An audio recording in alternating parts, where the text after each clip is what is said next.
Olá, meu nome é Mariana Varela, sou editora-chefe do portal Drauzio Varela e trouxe um destaque do nosso portal para vocês. É uma matéria que alerta os pais para os riscos do uso excessivo de aparelhos digitais como celulares e tablets por crianças. Esses aparelhos já fazem parte da nossa rotina diária e é praticamente impossível criar os filhos longe desses aparelhos. Por outro lado, são aparelhos que fazem parte do dia a dia recentemente, né? Se você for pensar na história da humanidade, eles são ainda aparelhos novos, por isso a gente não sabe muito bem quais serão as consequências do uso excessivo desses aparelhos. Mas muitos especialistas já estão se debruçando em estudos para avaliar esses riscos. A Organização Mundial da Saúde lançou há uns 2 meses diretrizes alertando e orientando os pais para restringir o uso desses aparelhos. Eles são taxativos. Crianças menores de 1 ano de idade não devem usar esses aparelhos. E crianças de 2 a 5 anos podem usar esses aparelhos por no máximo 1 hora por dia. Sempre de preferência com jogos interativos, com brincadeiras que estimulem o desenvolvimento infantil. Isso porque é exatamente na primeira infância, né, do 0 aos 6 anos, que a criança descobre o mundo através das relações que ela tem com o ambiente e das interações sociais com outras pessoas e com outras crianças. Por isso, elas devem privilegiar esse tipo de relação. Outro fator é que o uso desses aparelhos faz com que a criança também interaja menos com outras pessoas e também aumente o risco de obesidade. As crianças têm ficado mais obesas porque essa é uma atividade solitária, sedentária, né? Além de que também tem mostrado que as crianças têm tido perdas cognitivas, têm atrapalhado o desenvolvimento cognitivo por causa desses aparelhos, de ficar muito tempo, né, ligada nesses aparelhos. Por isso, a OMS lançou as diretrizes que estão no nosso site e algumas orientações também para os pais. Por exemplo, restrinja o número de horas, tanto para criança quanto para adolescente. Né? Separe alguns ambientes na casa em que a criança, inclusive os adultos, não usem aparelhos, por exemplo, nos quartos, antes de dormir. E procure, né, nos momentos em que a família estiver junta, fazer outras atividades que não incluam o uso desses aparelhos. Olá, eu sou a Roberta Lima e quero conversar um pouquinho sobre o uso das tecnologias no período da noite. Esse tema da tecnologia sendo utilizada pelas crianças é algo que é importante a gente estar sempre debatendo, sempre que posso eu falo sobre isso.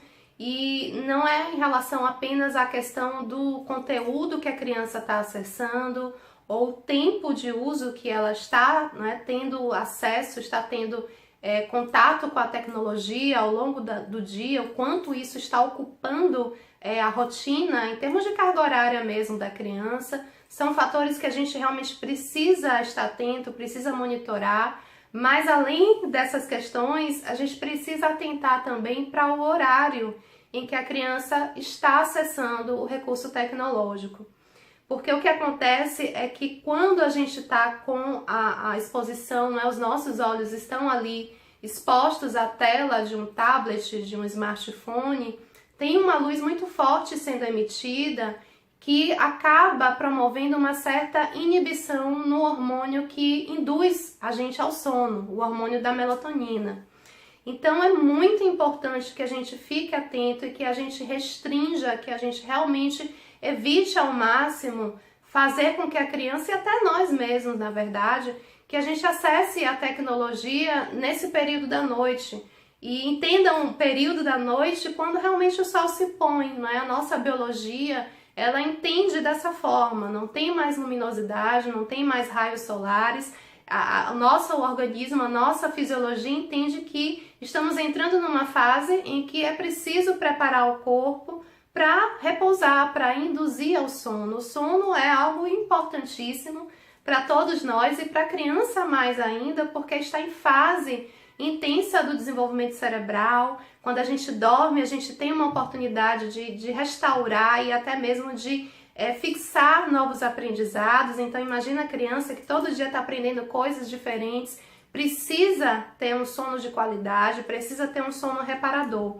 E se essa criança tem o hábito, tem um acesso fácil às tecnologias no período noturno, ela pode ter realmente uma dificuldade maior para induzir ao sono, pode também ter uma questão no comportamento, essa criança ela fica com um comportamento mais irritadiço, fica mais ansiosa, Porque a gente tem que entender que, além dessa questão da indução do sono, que pode acontecer, dessa inibição do hormônio do sono, quando a gente está exposto a uma tela de celular, de tablet, a gente precisa entender também que o nosso sistema nervoso, ele fica muito ativo, ele fica muito excitado, porque é muita informação, não é? São os recursos visuais, recursos auditivos, é muita informação simultânea, muito dinâmica, que acaba realmente promovendo uma excitação no sistema nervoso.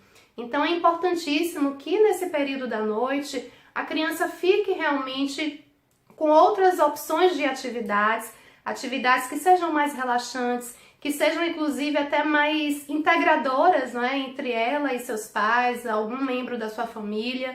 Então fazer atividades com a criança nesse período que possam promover o relaxamento, que possam convidar essa fisiologia, que possam realmente promover uma indução do sono, um relaxamento, uma sensação de calma, fisiológica mesmo, que a criança vai poder experimentar no seu corpo. Então atividades como desenhar, colorir, usar uma tinta guache, de repente até uma massinha de modelar, fazer alguma forma que a criança goste, algum bonequinho, contar uma história, ler um livro, fazer massagem, né? Ter esse contato físico que o toque da massagem acaba promovendo.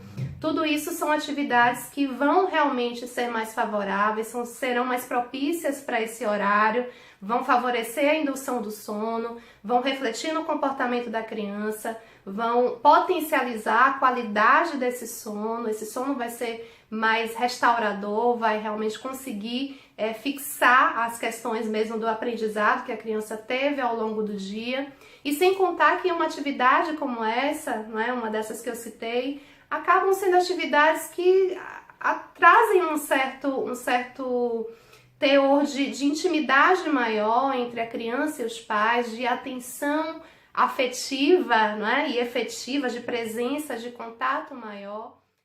O vídeo de hoje foi esse. Se gostou, dá um like, compartilha com as pessoas que você acha que pode se beneficiar desse tipo de informação.